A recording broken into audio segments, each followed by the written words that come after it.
Hello and welcome everyone to our very first live talk on the Women's Forum community on the International Day of the Girl Child. It is my honor to introduce to you Mabel van Oranje, who is a global advocate for equality, justice, and freedom. She is also a serial entrepreneur for social change. She is the founder of Vow for Girls, Inc.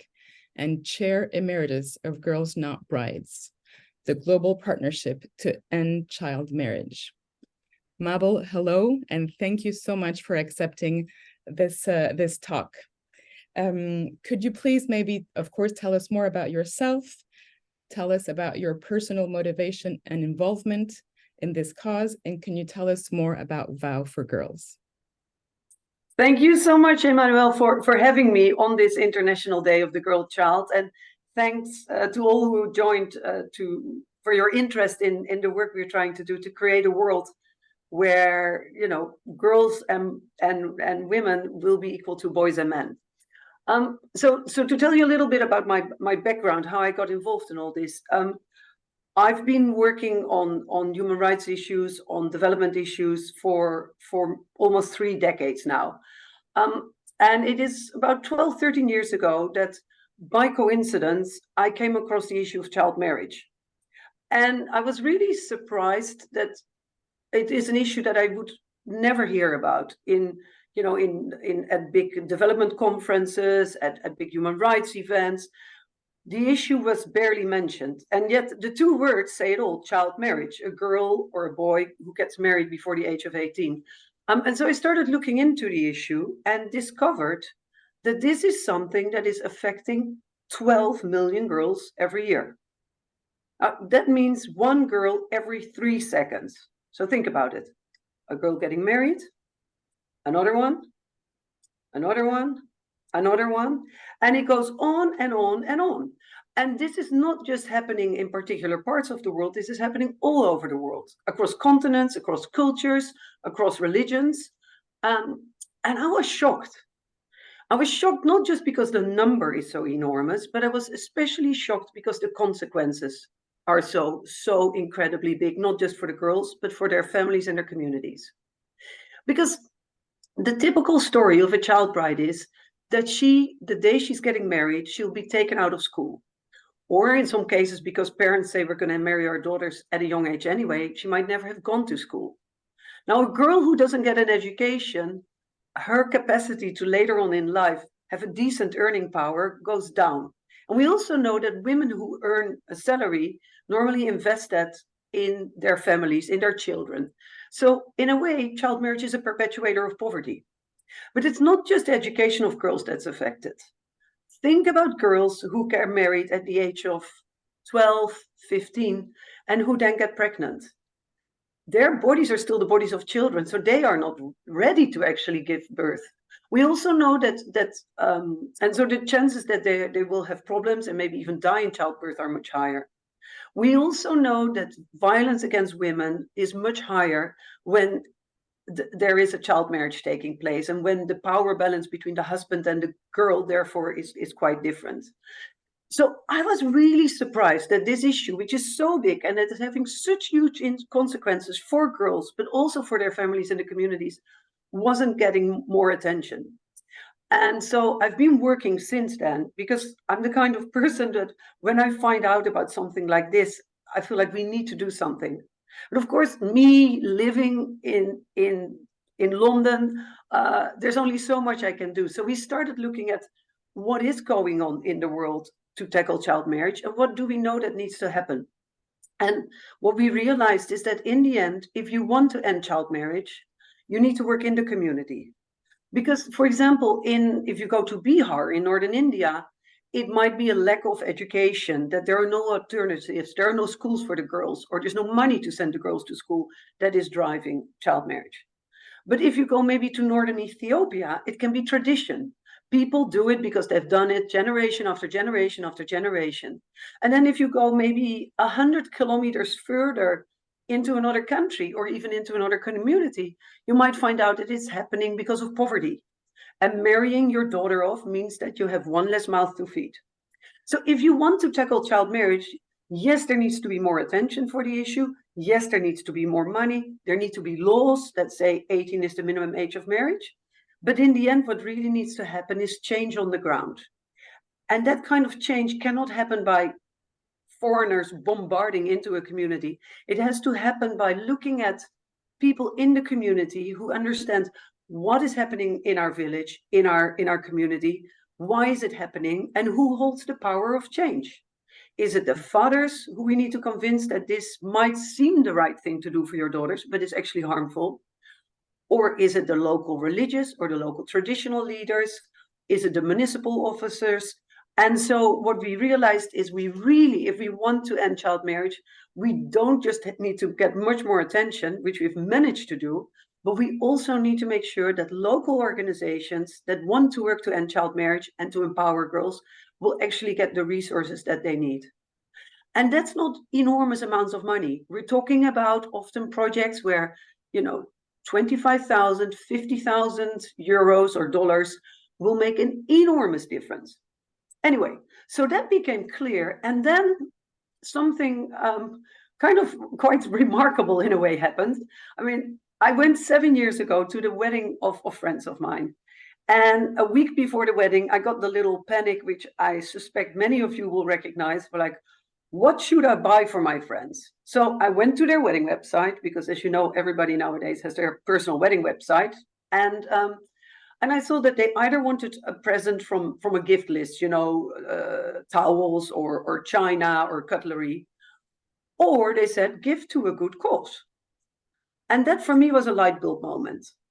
Because I thought, what if we mobilize, if we could turn events, celebrations of love, whether it's weddings, whether it is anniversaries, whether it is birthdays, any moment when people are together, want to give each other gifts, what if we could turn that moment into a moment where you can also do some good for people elsewhere in the world who are less fortunate, just because they happen to have been born somewhere else?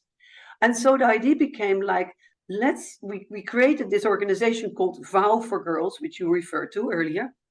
And Vow for Girls is all about turning moments of happiness, of love, into an opportunity, into a fundraiser, so that girls elsewhere in the world can also choose the lives they want to live, can also choose love on their terms. So you might wonder, how does it work? Well, we basically Vow for Girls tries to mobilize support in 3 ways. Firstly, we encourage individuals who are either having, their wedding anniversary, 25 years of marriage, or people who are getting married, or people who have birthdays, to say, apart from asking whatever presents you want, maybe also ask for donations for Vow for Girls. Ask for donations so that girls elsewhere in the world can also be happy. And we're very proud that Sheryl Sandberg, for example, when she got remarried last year, that she vowed her wedding. And so she and her husband, Tom, asked all their guests to give to Vow, and they themselves made a donation as well. And by the way, if you are soon going to a wedding or a birthday and you don't know what to give, you can also make a donation in honor of the birthday boy or girl or the couple that's getting married. Mabel, secondly, can I ask a question about Vow for Girls? Can you, maybe after, but can you explain one, if I may say, happy story of how with your help and your amazing work, how from A to Z you managed to help? I mean, you gave 12 million child marriages around the world is a horrendous key number, and 1 every 3 seconds, as you said. Yeah, that's every child getting married. First, so yes, tell us about a happy story, if I may say so, so that people online can know how they can help, because sometimes... Oh, I'll very happily tell you that. Let me just quickly mention it 2 other ways how Vow for Girls mobilizes funding, because we've also helped to create a network of event professionals, people who organize weddings, the planners, but also other events. So planners, hair, makeup, cake, photography, and they act as kind of brand ambassadors. They help to mobilize money, but they also advise people for whom they do, organize events to potentially support Vow for Girls. And then lastly, we work with socially conscious brands and companies. that then either create experiences or products where part of the proceeds, a percentage or a fixed amount, will go to vow. So for example, there are now luxury cruises where you, if you go on that cruise, vow is also benefiting. But no, I think it's important to explain a little bit where the money goes. So the money goes to, at the moment, 200 projects in, at this stage, 6 countries, but we're slowly expanding to more countries. That's Nepal, it's in India, it's in Uganda, in the Democratic Republic of Congo, Niger, and the Dominican Republic. And you hear these are places all over the world because child marriage is happening all over the world. So what have I seen that works? Well, first of all, we know that a girl who's in school is much less likely to get married. And so very small amounts of money, I mean, we're talking like about $180 per helps to keep a girl in school per year. So that makes that, that she can buy textbooks, that she can write, like whatever she needs in school, but also if required, school uniforms, etc. What I've seen is there are many, many places, and this is hard to imagine, but there are many places where girls grow up being told that they are less important than boys, that they are a hindrance. And so what we see is that there are clubs where girls then come together and build friendships and actually learn about the rights and learn that they have value and learn, self-esteem. And also often learn things like sewing or other things so that they can earn a little bit of money, which again empowers them. We also see what works quite well is that projects where you get the men and the teachers and the local leaders in a community to come together and talk about how come that our community is so poor, how come that there's so many girls dying in childbirth, etc., and help parents and often the men in the community to realize that what might seem to be the right thing to do, marrying your daughters off, because that's how, as a community, they've always done it, that is actually a harmful thing to do. And it's very interesting because they call this social norm change, this kind of love, what is normal? And it goes in communities like, of course it's normal that we marry our daughters at the age of 14. And you get to that tipping point and then it becomes, of course it's not normal that girls would marry at the age of 14. And as a community, we will not longer do this.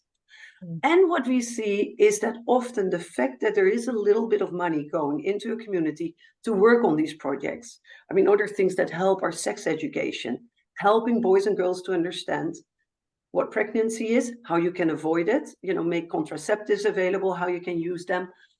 But so all these interventions, often in these communities, then also create a kind of buzz, and people realize, like, wait, we are part of an effort to do something that benefits all of us. And so I've seen communities where marrying daughters, girls at a young age, was the most normal thing in the world, and now they proudly tell you we would never do that again. So Mabel, and imagine what that education in the end is the key to everything, correct? Education of the girls, but also education of the parents, education of the so-called norm holders, the people who decide what is normal. That kind of education is absolutely critical. And that, I said it earlier, but that doesn't cost a lot of money. Most of the projects we're supporting, it's about $50,000 a year. And that affects then not just an entire generation of girls in that community who's living there at that time, but once people decide not to do this any longer, that has a spillover effect for generations to come. And it helps them to lift communities out of poverty. So it is, while child marriage, is a difficult issue, and yes, the numbers are enormous, my feeling is each girl who you can save from child marriage, which normally means basically an unhappy life, and give the opportunity to live the life she wants to live and to decide for herself whether she wants to get married and with whom and when, that is a catalytic change. And I mean, look, anybody who has children, would you want to see your daughter married at the age of 15 or 16? No.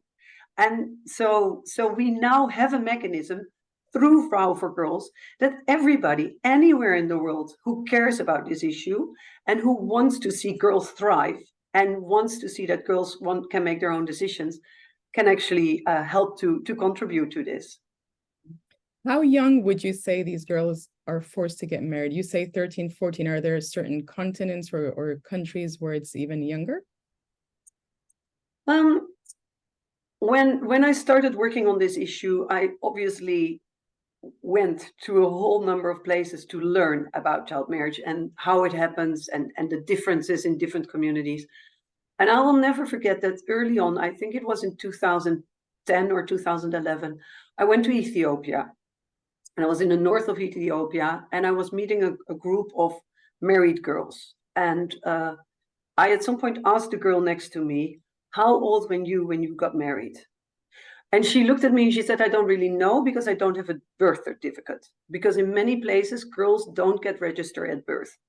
But she said, I think I was between the ages of 5 and 7 when I got married. And that really, really hit me because I have 2 daughters who at that time were 5 and 6 years old. And I realized that if they hadn't been born to me, but if they had been born there in northern Ethiopia, they might have been child brides at that time. And I guess that's part of what drives me. I can't stand the idea that your geography, the place where you're born, would define the destiny, the opportunities that you get in life. And I believe that we who are in much more happy, wealthy circumstances should do what we can in order to make sure that every girl, regardless of where she's born, has an opportunity to live an happy and healthy life. Now, that age, girls marrying at 5 or 6 years old, that's quite unusual. The vast majority of girls who marry before the age of 18 are between 15 and 18. But that is still very, very young. I mean, you all, everybody who has teenage daughters knows that between 15 and 18, they're lovely human individuals, but they can go in all directions. And the boyfriends that they choose when they're between 15 and 18 are not very likely to be the husbands with whom they want to stay the rest of their life. So even you might think, oh, that's not that young. It is far too young. I mean, look, we don't trust people to drive cars until they're 18. We don't trust them with a vote until they're 18. So why would we want girls to marry before they're 18? Thank you, Mabel. With the latest events around the world, in places with conflicts and wars, we often see more child marriages happening. Can you tell us where are the main challenges in these areas? It is indeed true that when there's wars and conflicts, we see often child marriage rates rising. And it's not just man-made disasters like wars and conflict where we see child marriage rates increasing. We also see it when there are natural disasters, whether that's earthquakes, whether that is flooding, like in Bangladesh. And we see it also now because of people movements, because of climate change. And basically what happens is, like, because of the inequality between men and women that still exists everywhere in every society, what we see is that as soon as there's uncertainty, it's the girls who bear the burden. And that is because either, when there is war or when there are floods or when there is, climate related disasters, we see that poverty goes up.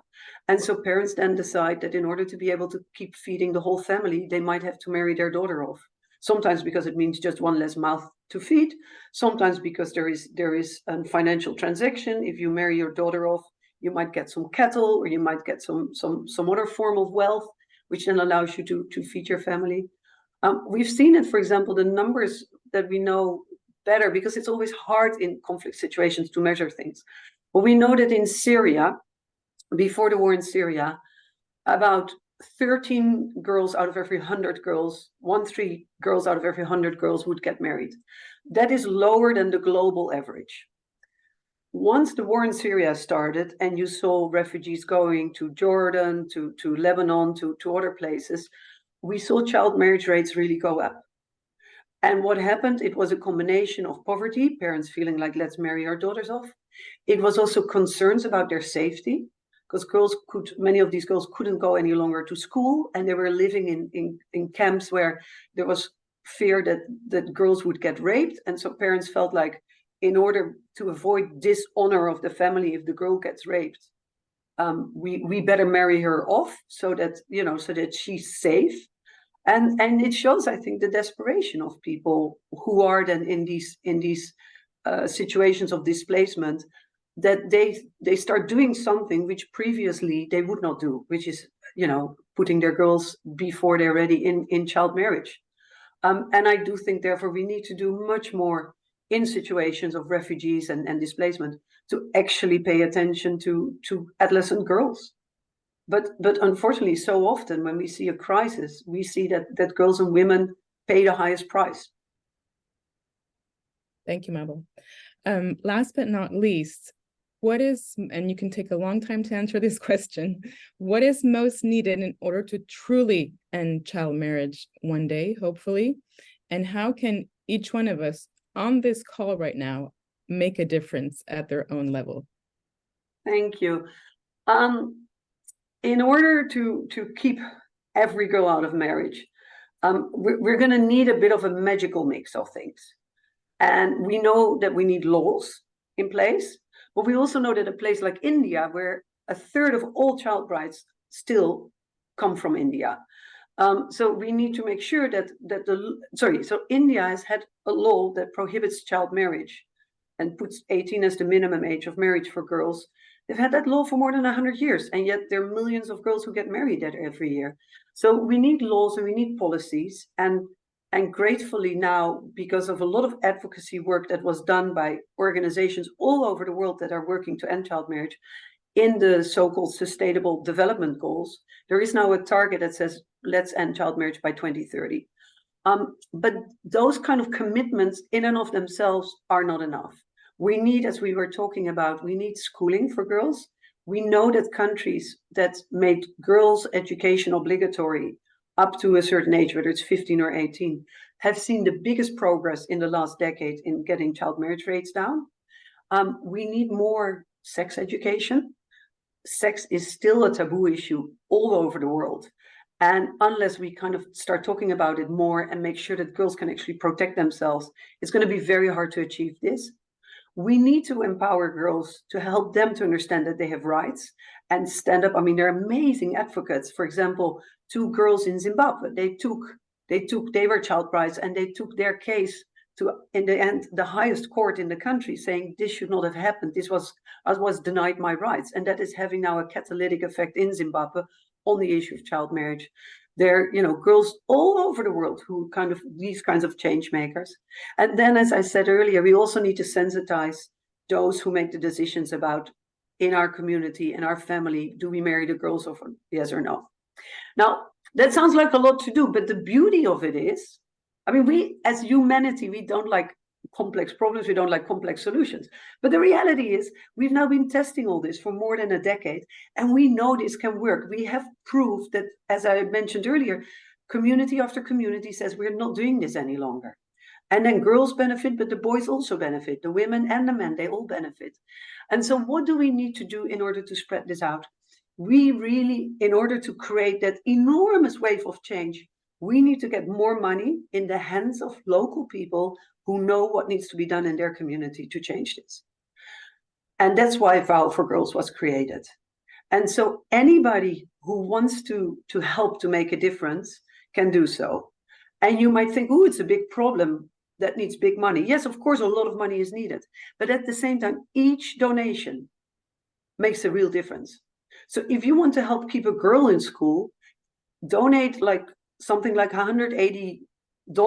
I don't know what it makes in euros, but it's a relatively modest amount of money. And you don't even have to give that full amount. You know, you can help for a month or for 2 months too. So through Vow for Girls, everybody can help create that world where then every girl can be a girl and not a bride. So I invite everybody to join this, and especially around moments of happiness. We know that sometimes it might feel so opulent to have these big parties and whatever, and it is nice to then also, while you're having fun, to also do something good.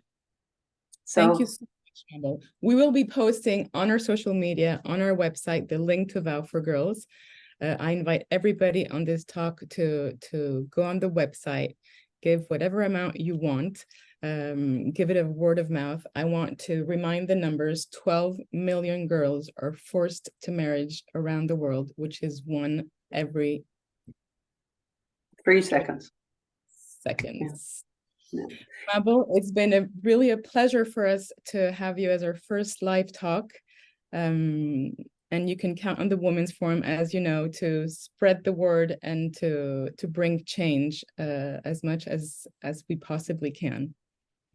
Thank you so much for having me, and thanks to all who have been listening for the fact that you might help to create this world where girls and boys will be equal. Because, you know, when we get that world, it will be a world that is not just more equal, but also happier, healthier, and that's good for all. So thank you for everything that you will be doing. I'm proud to be working with you on creating a world where every girl can be a girl and not a bride. Thank you so much. Thank you, everybody. Bye, Mabel. Bye-bye. Bye-bye. Happy International Day of the Girl Child. And to you. Thank you.